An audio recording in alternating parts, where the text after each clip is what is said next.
Imagine, if you will, a frozen tableau.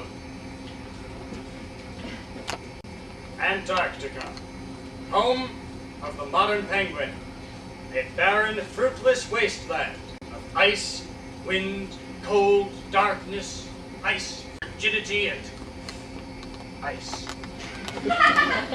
Virtually devoid of life. That is the southern end of the Earth, as we know it now. But it wasn't always that way. Once it was as vibrant and warm as any other part of the Earth, supporting a thriving plethora of life.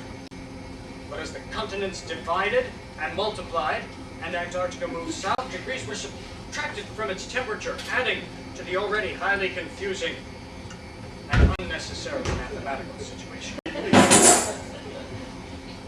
the weather grew colder, most of the residents of the continent moved out, north to warmer regions. But not all of them. Some of them stayed behind. Why? No one knows. Perhaps they liked the cold better. Perhaps they thought it would pass. Perhaps they were too stubborn to leave. Or perhaps they overslept their alarm and missed the boat.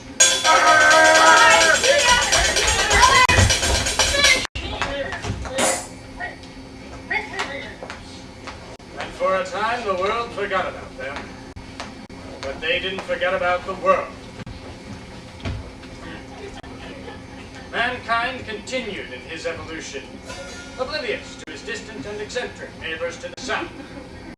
As man evolved, he developed skills that no other animal had. Skills like building roads, and catapults, and running countries, and convincing women that these countries were terribly complicated, and she ought not to worry about how they were run. But by the late 1930s, many of these countries were having disagreements. They wanted more land, more power, and most of all, to see who was the bigger man.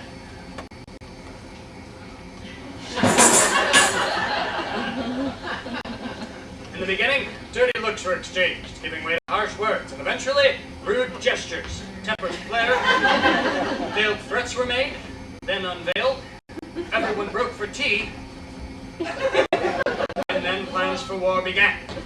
In England, bomb shelters were built. In Germany, Volkswagens were, and in fact still are, built. In Russia, a group of women began work in a massive curtain out of iron. Diplomacy reached its limit, and then, in the spring of 1939, the Penguins marched on Poland.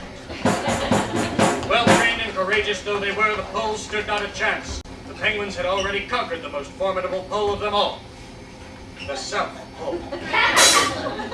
World War II began with a slap heard round the world. Mostly the shriek, actually. It was awfully loud. Moving on, the Penguins continued their assault on Europe, continuing down to Spain. No es bueno! Oh! Italy. ¡A la capital! France.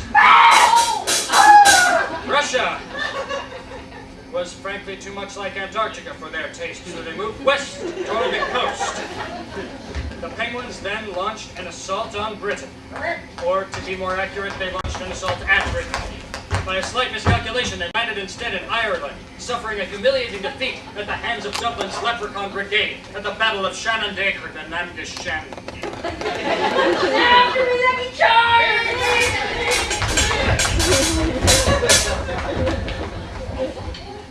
Finally locating Britain, the Penguins made landfall, unfortunately walking directly into the German Blitz. As bombs fell all around, they improvised an escape, disguising themselves as garden gnomes in tuxedos. Safe in their new disguises, they declared a victory, headed for America. On December 6, 1941, the Penguins launched a stealth attack on the American fleet in Pearl Harbor, an attack so stealthy that it went completely unnoticed at the time. Confident after their success at the harbor, the Penguins regrouped and began planning a full-scale land offensive. President Truman, however, was not unaware and had a plan to stop them. Seeing the tuxedoed menace so close drove him to make the only decision he could under the circumstances. Prior to Truman taking office, FDR had commissioned a project to be conducted in the secret city of Fargo, North Dakota, bringing the world's leading scientists together with a single goal. This endeavor, dubbed the Brooklyn Project. had one aim, to create the weapon that would end the war. By the time the land offensive began, they had a working version, and so on December 9th, the Penguins' offensive on the United States of America ended almost as soon as it began, as the U.S. conducted Operation Baked Alaska, deploying the world's first fully functional atomic polar bear.